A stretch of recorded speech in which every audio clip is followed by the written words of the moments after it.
In 2007, university student Jiro is spending his birthday alone as usual. He starts by buying a gift for himself at the mall, and that's when he sees a beautiful girl walking around the clothing store wearing a strange silver suit. This girl won't stop staring and smiling at him, and after she gets some new clothes, she even follows him on the street. Moments later, Jiro goes to the same restaurant he visits every year to have noodles because his grandmother had taught him having noodles on your birthday would bless you with a long life. While he's eating, the girl shows up and sits at his table, where she orders a bunch of dishes for herself. A group of students at another table is celebrating a guy's birthday by smashing his face on the cake, and this prompts the girl to admit it's her birthday as well. After she and Jiro congratulate each other, the waiter brings all the dishes she ordered, and Jiro can only watch in shock how the girl eats absolutely everything without hesitation. The final bill is quite expensive, but the girl promises to take care of it and sends Jiro outside. But seconds later, Jiro learns that the girl's method is to run without paying. The pair runs downtown, where they steal a couple of apples from a seller's basket to enjoy the juicy taste, but their glee is interrupted when the waiter shows up and sends a cop after them. The chase begins again, and this time, Jiro and the girl sneak inside a theater to steal some costumes. While the cop mistakenly chases after a pair of actors, Jiro and the girl get to escape safely. Eventually the pair goes to Jiro's apartment, where the girl throws a rock at Jiro's window before she begins crying.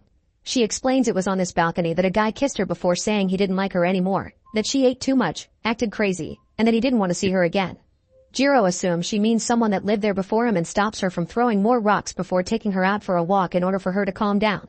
Sometime later, it's time for the girl to go, so she asks Jiro to close his eyes because she doesn't want him to see her leave.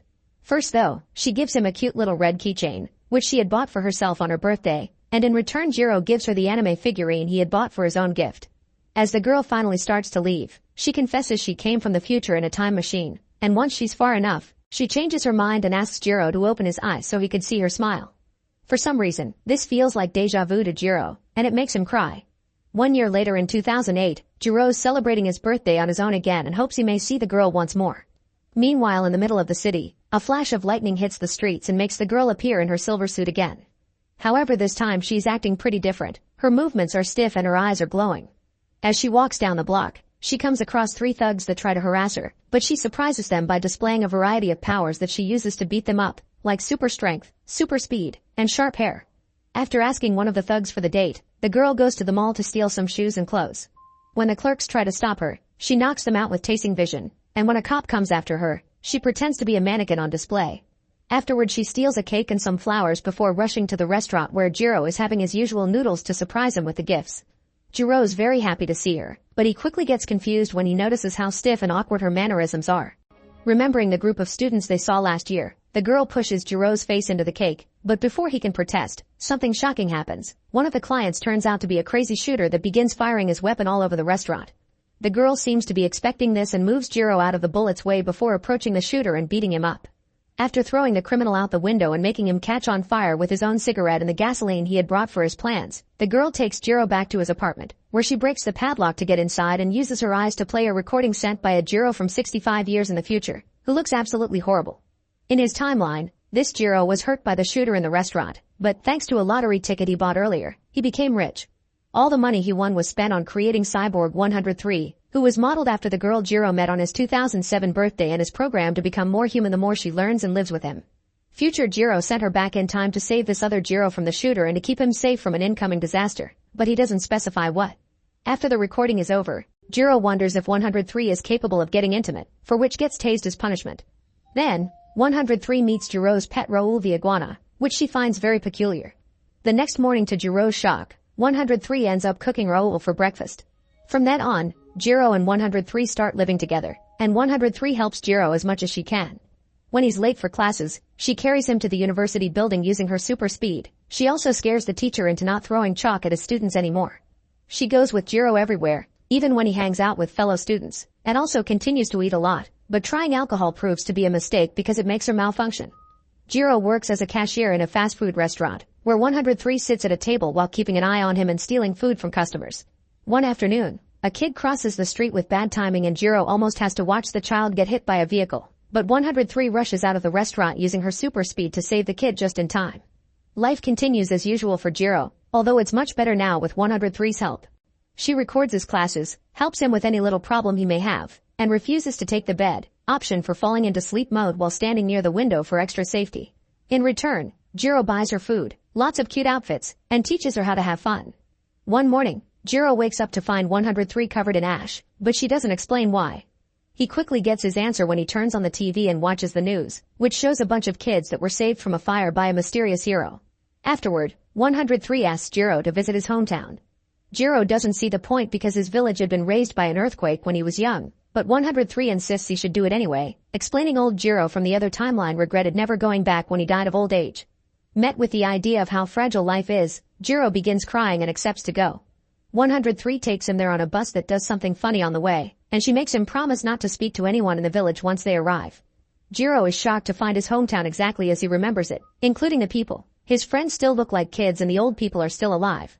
Keeping his mouth shut as promised, Jiro enjoys watching the traditional festival and eventually sees himself as a child, finally understanding that 103 has brought him back in time.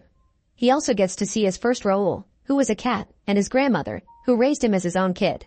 Later in life, Jiro learned that his grandmother was actually his mother, but she had him as an older woman, so she pretended to be his grandmother to avoid the scandal.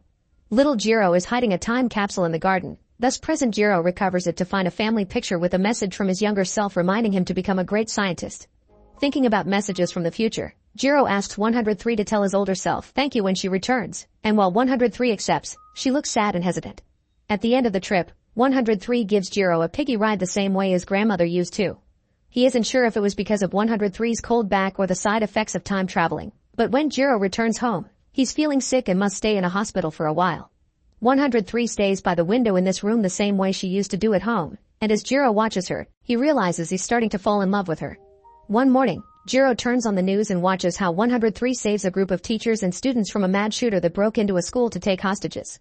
When 103 returns to the hospital room, Jiro hugs her as thanks, and 103 finally explains why she keeps saving people. The kid on the street, the fire, and this school shooter were all deaths that future Jiro had to watch and left a very painful mark on him. So he asked 103 to save present Jiro from having to go through to the same. In the evening, the pair returns home and while watching the stars on the balcony, Jiro kisses 103. She doesn't mind, but she admits she doesn't feel anything either, which makes Jiro angry and he refuses to try again when 103 offers.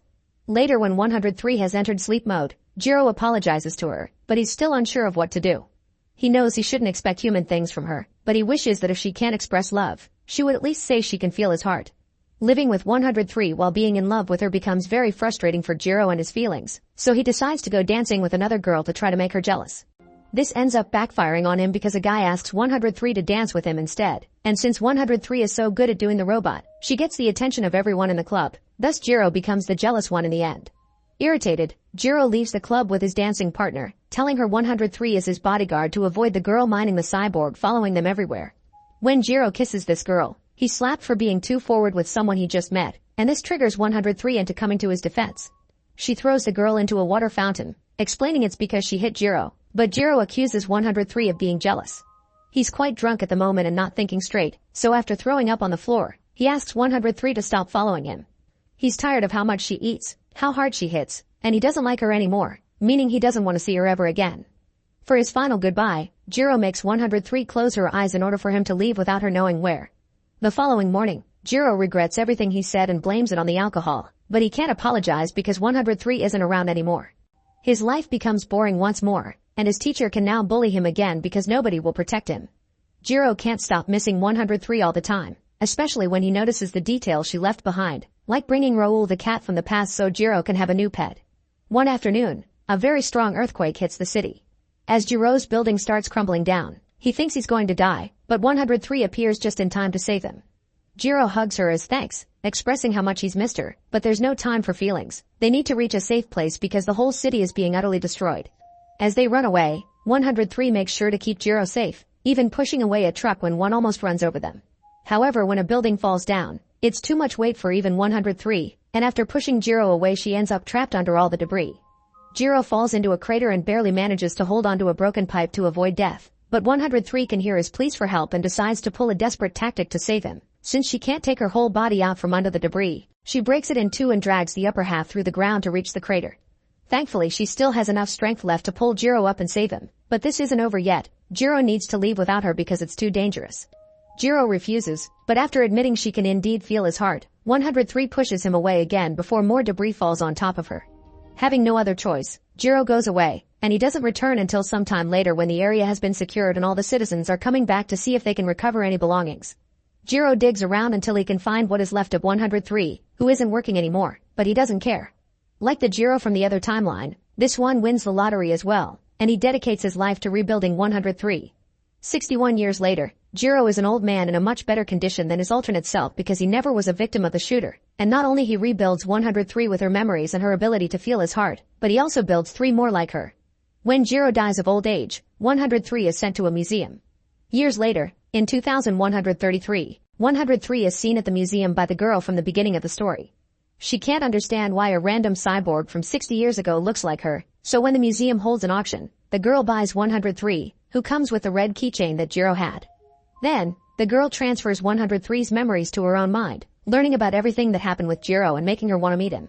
After buying a permission to time travel, the girl travels all the way back to 2007, explaining the first birthday Jiro saw her, because she wanted to meet him before the cyborg would change his life. Seeing the city and the culture before it was hit by the earthquake is quite a shock for her, and it explains why the girl asks for lots of dishes and steals apples, since in the future food isn't this delicious anymore.